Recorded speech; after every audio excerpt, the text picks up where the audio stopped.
My favorite quote on Old Fashions from Ghost Breakers with Bob Hope, where he says, let's start with an old fashioned and bring it up to date. That's how hard we're going to drink.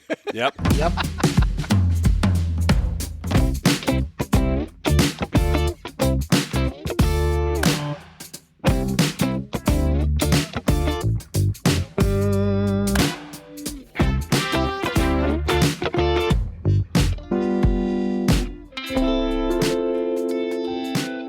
Greetings and/or salutations, and welcome to Imbibe Cinema. The Imbibe Cinema podcast is brought to you by the Blue Whiskey Independent Film Festival, otherwise known as BWIF. I am Jonathan C. Leggett, along with my co-host, Tricia Leggett, as well as our producer, Michael Knowens. And we are pleased to welcome back our special guest, Pete Guither. Woo! Yay! In this episode, we're going to be discussing the 2014 time thriller, Predestination. The cocktail we are imbibing is called the Old Underwear Old Fashioned, which consists of a rye bourbon, simple syrup, and bitters. And if you're lucky enough, a good cherry or orange peel. As far as the drink, I'm using Old Overholt, which is often many people think is sort of the equivalent to Old Underwear, if there was such a thing. Okay. Because it's your basic bar rye. Cheap, under $20, and has been around since the 1800s. Terry Pratchett calls it Old Overcoat. Okay, Nice. yes. Which piece of fiction did he put that in? It's one of the drinks in one of the bars in probably in Discworld. So Yeah. Okay, yeah. All right. Yeah. Look for the episode recap link in our show notes, where you'll find written summary of our discussion, along with a picture and the ingredients that will allow you to help make your own Old Underwear Old Fashioned at home. All right, so this film is, to put it lightly, a time travel mindfuck. Yes. There's a number of beautiful circle patterns that continue to reveal themselves throughout this. Pete, this is your genre. Time travel is the thing that you love most. Please indulge us into what makes this film so interesting from a time travel perspective. Yeah, I think that, well, first of all, yeah, I'm a huge time travel fan, whether it's in books or movies. You know, I have an entire folder of DVDs that's just marked time travel. And I have a collection of all the time travel episodes from Star Trek, and I get into the various subgenres of time travel, whether it's time loops or alternate diverging timelines. And this falls into the category of a bootstrap paradox, or often known as a predestination paradox, hence the title of the film, which basically is dealing with the concept of things happening only because somebody went back in time for them to happen, and they wouldn't have been able to go back in time if they hadn't gone back in time to make those things happen. And there are a whole bunch of movies and TV shows, everything from the silly, like Bill and Ted, you know, where, you know, it's like, why don't we go back in time and put the keys here so we'll be able to find them? We'll just have to remind ourselves to go back in time. Where should we put them? How about behind the sign? Oh, there they are. There it Great. is. Okay. So very simple ones like that, to the Harry Potter one, when Hermione has the little twirl thing. Prisoner of Azkaban. Yes. Also, Predestination. There's only one timeline in that. Right. And because in that, it has the bootstrap, because Harry saves himself from the Dementors. He sees his father, or at least he thinks he sees his father. And it turns out that was him, and he wouldn't have been able to travel forward to go back to do that if it hadn't been for him going back to save him. So that's the whole thing there. You've got, of course, Terminator. Going back to sending him back to be his father. So, interestingly enough, and Tricia was doing her plenty of research before this, but one says that only the first two films of Terminator adhere to that. Because And James Cameron wrote those, and Yes. then they start to break the rules After of the James universe. Cameron. Then it's not pure anymore. It's in the bootstrap paradox. Right. Yes. Right. Well, and the part of that is when you set up the rules of a universe, it's fair game to trick people as long as you obey the rules. Right. But if you decide halfway through, we're going to change the rules, but we're not going to tell you because we want this, then we lose trust, and then it's like, well, no, you just that's the God in the machine. That's you broke the rules. The big thing about bootstrap paradox compared to other timeline change of time travel, if you go to Avengers. And when they go back to get the time thing, and she says, "No, you can't take that because if there is a divergent, then this line and you see the lines splitting off from any change that happens." And they go, "No, we're going to bring it back and put it all back to the original position."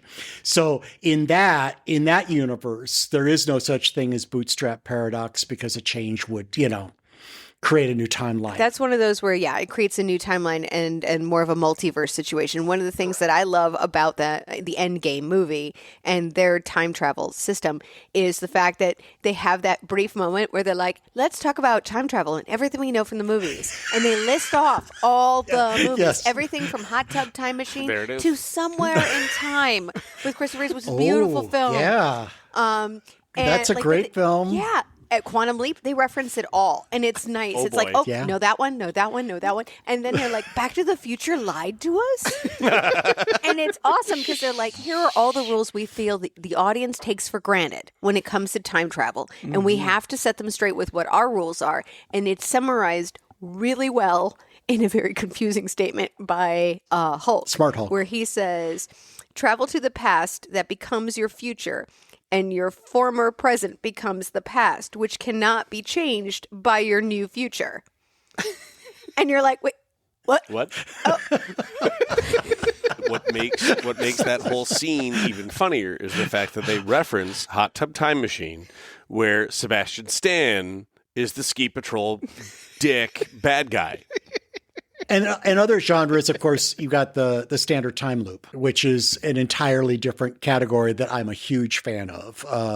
It's the Groundhog Day. Yes, it's the do-over timeline. For it to work, there's at least one person who's aware. Yes. Yeah. Right. I've read that time travel stories go back to 400 BCE. Oh. So, yes. So it's something that has been in the history of humanity in terms of considering.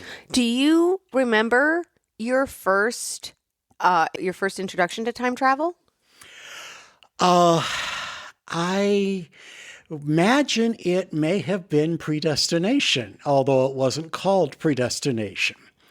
Because the original story, All You Zombies, was written by Heinlein in 1958. And when I was a kid, I read every bit of Heinlein that I could get my hands on.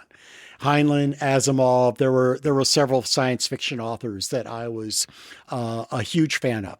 And this was a short story that was written in 1958. I would tell you how long it is, but now everything is digital, so I can tell you it's a 7-minute read. I can't tell you how many pages it is, but it's a very short story, and he wrote it in one day. And in fact, it's the same characters. It's the same bottle of alcohol. It is all the same details, and in many times the same dialogue that's in the bar.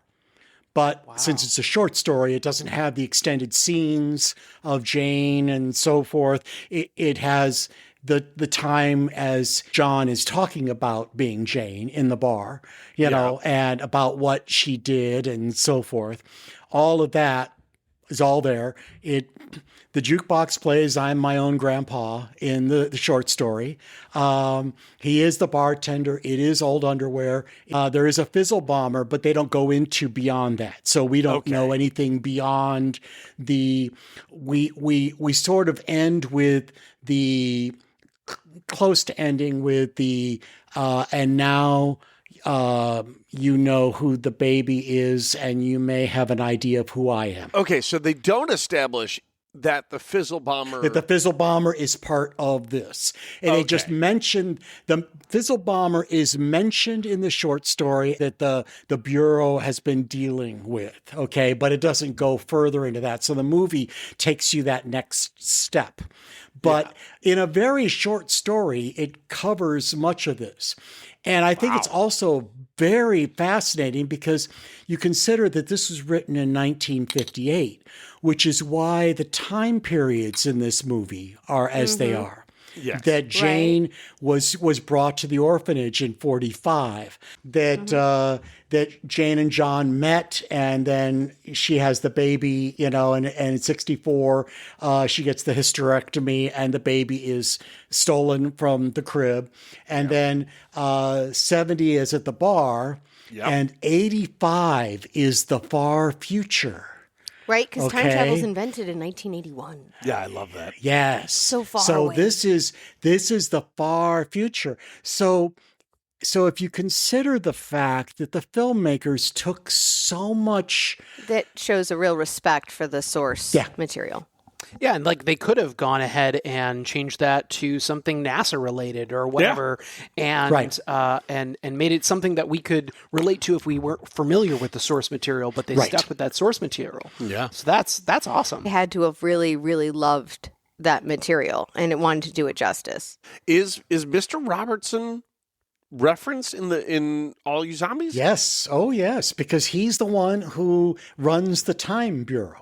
And we're going to need to have a discussion about Mr. Robertson. I have lots of questions about Mr. Robertson. Very much so. So many questions. This is one of those timelines where if you think about the series of events, one of the tropes of time travel being when you try to fix something, you end up causing it. Mm-hmm. Like, we have to stop John Connor, so we will go kill his mother. Yeah. Oh, wait, that creates John Connor. If we had just done nothing, he would never have been born. Yes. But in this situation, you have this terrible bomb that goes off in 1975, I think. Yep. And then in 1981, this time travel is invented. So they want to stop the Fizzle Bomber.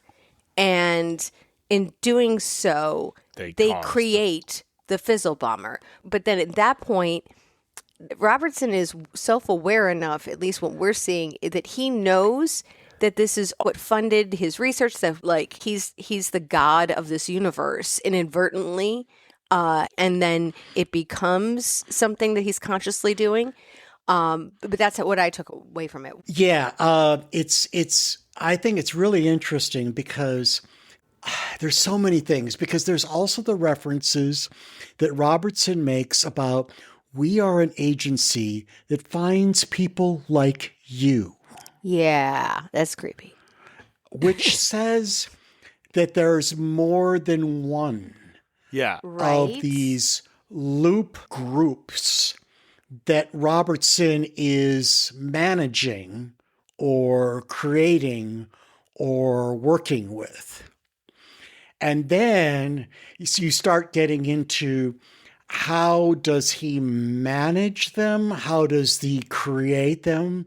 From Robertson's timeline, what happened first?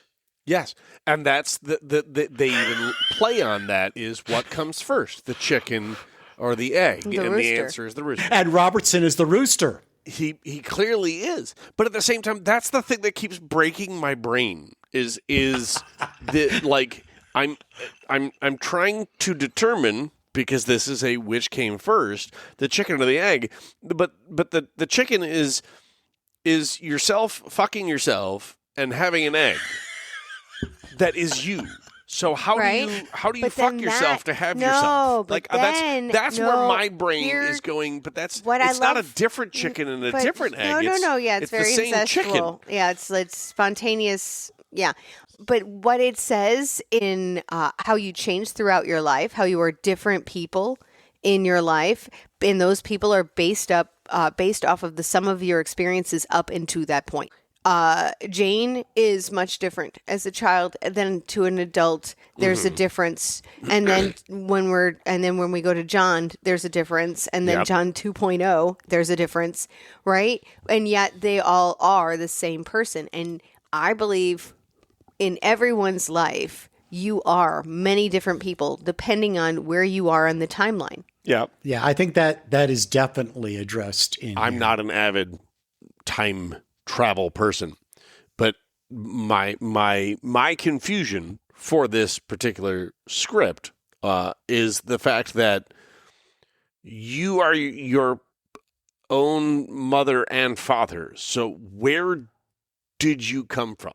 That is the problem with the bootstrap paradox, that there's no way to figure out where it starts. Okay, and mind you, I saw Looper, I think, once. That if you're time traveling as a younger version of you and time traveling as an older version of you, the younger version of you can do things out of sequence that can affect the older version of you. But then it's like it always happened. So you can lose a limb, but you had one before, and now you have a fake leg. Also automatically lose it. Yeah. Mm-hmm. Yeah. And that concept was fascinating. But then the other one that I have not seen that they reference is Primer, and how that is time travel within time travel Absolutely. within time travel within, and it's like, wow, it's like a Russian doll of time travel, nesting doll. That has bootstrap paradox in it as well, as does the Netflix series Dark. Ooh. Okay. Okay, so one of the things I think I really love about the bootstrap paradox, the predestination single timeline version of time travel, is how it's like a puzzle where you have all the pieces and you don't realize until the end or the perfect moment where you just see everything from the right angle and you're like, oh, this is how it all lines up. It was all right in front of me. I just didn't see it the right perspective. Exactly. And I think that's where the satisfaction from that kind of a film is. I mean, you could also say it with an unsolved mystery where you solve the mystery. But when you have all these pieces in the puzzle and all the pieces fit perfectly, then you're like, as a viewer, you're like, yes, I am happy now. I saw Predestination just a week and a half ago or so with a couple friends, and it was interesting.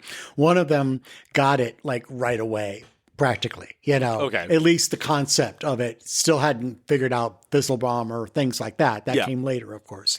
And the other one was like, I have no idea what's going on. And it was kind of fun to see the difference in that. Because something's a little off with John from the moment he comes in the bar.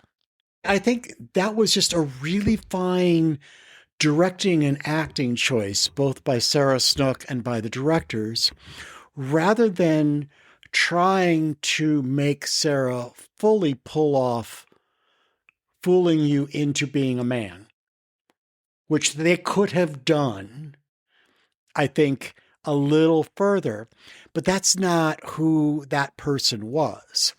That person was a person who had been female and against her will had been turned male and was dealing with all the psychological issues of that as they were being forced into a transition that was uncomfortable for them and took a little more time to get fully acclimated to.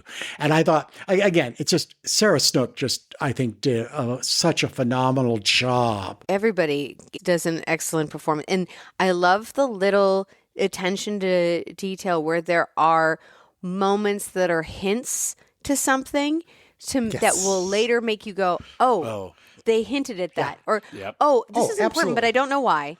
And then, that's why. Yeah. Well, I mean, they do the whole Fizzle Bomber thing as the very first scene in the movie. And you're going, what's going on? I have no idea what I just saw. It was interesting, but I don't know why I saw it or what it is. And then suddenly you're in this long bar scene and you're going, okay, what was that other thing? Yep. Well, and that long bar scene feels very, very independent. Because a studio producer would say, there's no way in hell you can stay 30 minutes in a bar doing a story. And the fact that they did that really benefited the movie because you were like, character-driven story. What's going on? Yep. Yeah. Whiff. We're going to take a few moments to fill our glasses and get ready to imbibe more after this. Hey, Michael. I got some cool news. You got some cool news? I love cool news. What's the news? Our listeners can actually send us a voicemail now, and I'm thinking that maybe this will work better than text. You think that the reason was because they had to actually like type things where now they can actually speak to it? Right. The cool thing is now they can actually leave us a voicemail, and then we can play that voicemail on the show. Ooh. And then answer that voicemail In real time. So Well, almost real time. yeah, so, well, yeah, Sub, yeah, right. sub Not real time. sub real time. Fake real time. In our real time. Yes. Not their real Not time. their real time. But yeah, so they can leave us a voicemail with their film suggestions or what they think that we should cover on the show that we haven't yet. Oh, okay. I think that would be pretty cool. Or they could even like just say, hey, you talked about this movie and you didn't talk about this, and I think you should be talking about this. That's more than fair. And but then we can address that. So yeah, they should totally do that. It's audience interaction. All right, so yeah. Not only can you leave us a text, but you can also leave us a full voicemail, and we will be able to hear and respond to either your text or your voicemails. Perfect. So we were talking about the ending. If I can pose a question. Yes. Ooh, yes. Because one of the things at the end of this movie, after I think my brain kind of recovered from hemorrhaging a little bit, because I will say, I watched this movie for the first time this evening. Oh my goodness. So I came fresh off of yeah. the movie. Yes. So, but one of the things that entered my mind that I have to ask, because, Tricia tends to figure movies out. One of the first questions was, how did I write this down? When did Tricia see it coming? But now that I know that you've read it, that changes everything. But I didn't realize I didn't remember that I had read it. It just seemed familiar. But there was a point where I was like, okay, I know that she is he and he is and they are the baby. Mm-hmm. But then I was like, but I think they're also the Fizzle Bomber. Just because they weren't showing, because part of the hints, right, are the fact that we don't show the father, we don't show the man that she's in love with, and we don't show the Fizzle Bomber. And they're the only ones we don't show faces of. And so it's like, because they're versions of you that we have. So it was one of those, if you break the code here, then it might apply there. And then it seems like a stretch, but I'll go with it. Maybe I'm wrong. And I was not. It was, at least for me, and I'm not as adept as Tricia is, but because of their very controlled obfuscation of faces, I was able to start putting the pieces together faster. Because you're asking questions. Okay, there has to be a reason. So Tricia didn't ruin it for you. She did not this time. She did not go, they're all the same person. Yeah. I didn't, but he did at one point go, did you figure it? And I'm like, did I think so. For me, I'm pretty sure that it was the second time at the bomb. And you start seeing the multiplicity of it, that you've got the sense of it there. And it's just so cool that in that first scene, there's this very kindly stranger that hands him the time thing so that he can, after he's burned his face, so he can go back. And then later you realize, of course, because then he realized that's himself younger and he has to give it to him to give it that. But in that same sequence, that's when you get the idea that everybody is connected in that sense, including the Fizzle Bomber. But then it leads to so many other things, because obviously then you get into Robertson's involvement there by intentionally sabotaging the case so that it wouldn't completely decommission. Which means that Robertson knew that this had to happen. So that was all built into that whole thing. And then you get into could the bartender have changed the cycle by not shooting the Fizzle Bomber? Or the thought that went off in my head was, okay, you need me to break the cycle. Kill myself, not kill my older self. Kill the me now. because then I can't grow old to become that person. That moment in the laundromat makes me think of you die the hero or you live long enough To become the villain. Yeah. And then you see that in real time. You have this person who is passionately doing the right thing and has been hunting the Company villain man. the whole time, only to be confronted with the villain was him all along. And hey, usually the thing that scares you the most was you, as Grover taught us at the monster at the end of the book. Sesame Street, profound messages. Going back to your whole, well, why not kill yourself and, and stop the timeline that way?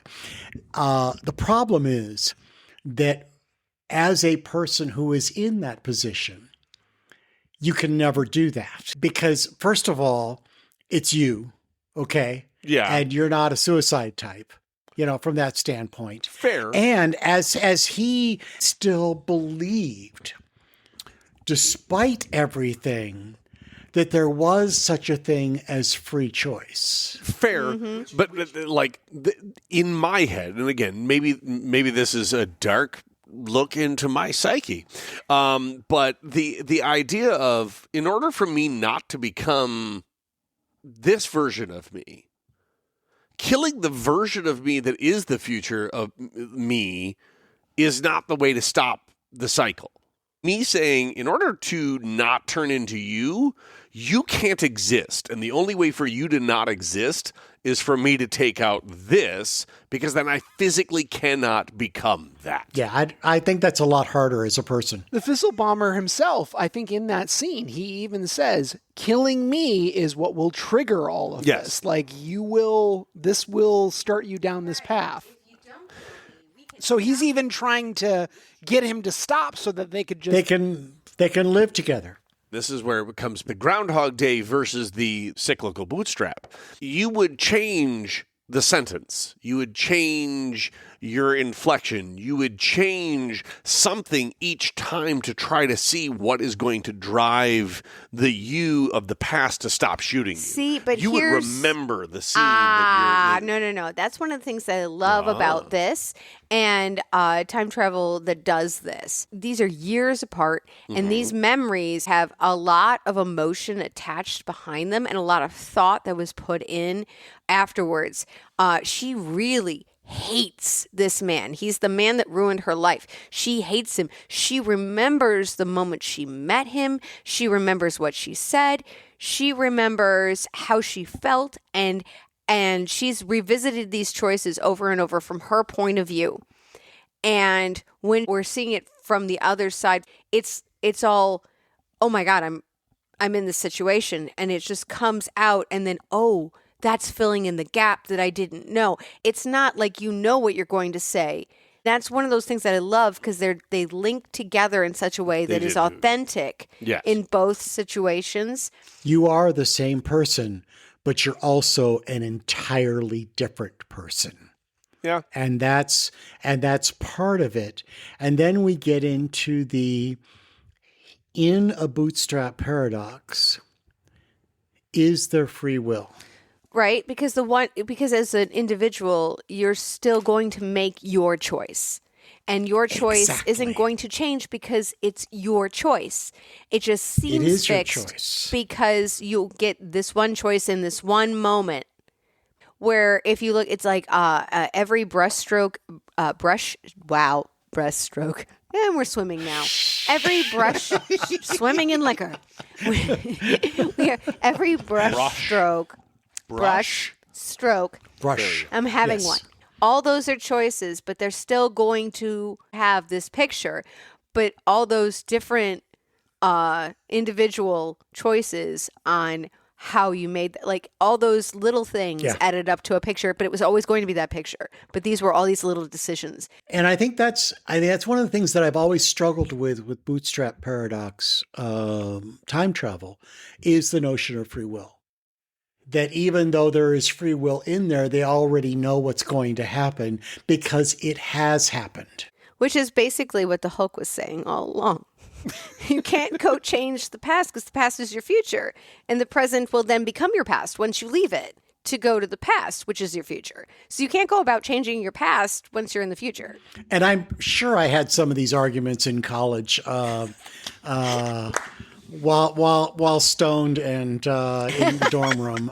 So yeah, I'm pretty sure that happened. And listening to Pink Floyd. Oh, Yeah. so if time travel exists, all right, let's say, and time Yes. in your version, would you prefer an anything goes kind of time travel, a Back to the Future, Wild West, Bill and Ted kind of time travel experience, a Groundhog's Day kind of experience, a do-over video game experience where more knowledge every time gives you more insight, and you grow from the same experience repeated, or the bootstrap paradox where it was always going to be this way all along? Can I ask one just clarifying question? Because I've had a number of old fashions, and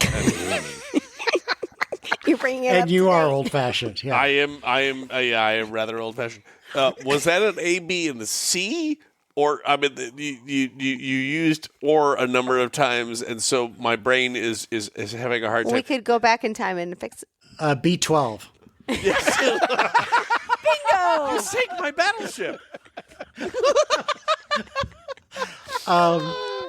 First of all, I would say no to the time loop. I love watching time loop, but I would be so frustrated to be in one of those and not know what I had to do to get out of it again.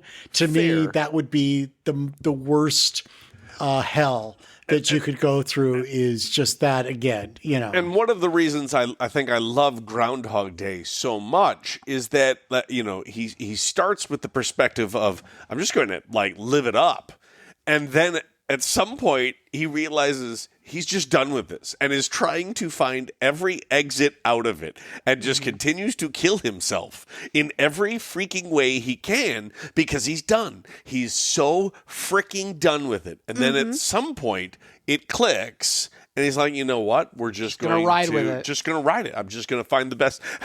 My father was my mother was a piano tuner. No, my father was a piano tuner. Right. Like, you play he's- the piano no, beautiful, it's- Mike. It was a piano mover.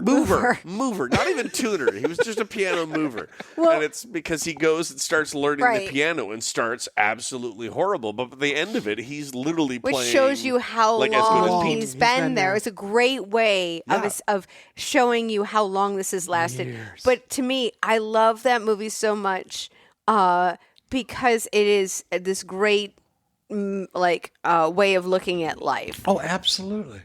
Yeah, I think I'd want to time travel in a closed situation, like a bootstrap. I'd like to stay in my timeline, and I'd be fine with being more the observer kind of time traveler. Would you go to the future or the past?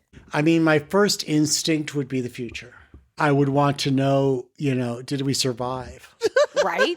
And these days, that's a good question to ask. It's actually the scariest question I think I have. I think I would be. I think I would chicken out and go to the past because I'm too scared of the future. I almost feel like anything goes. If we go with the Bill and Ted situation, where it's just like nothing they did actually Hurt the timeline. In fact, almost everything they did allowed them to, go back and fix things that they were going to do.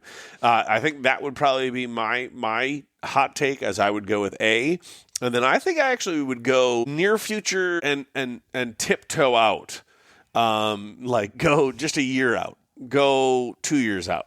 Like, I don't think I would go into the distant future. You're not going to go and then frequency back and be like, buy stock in Yahoo.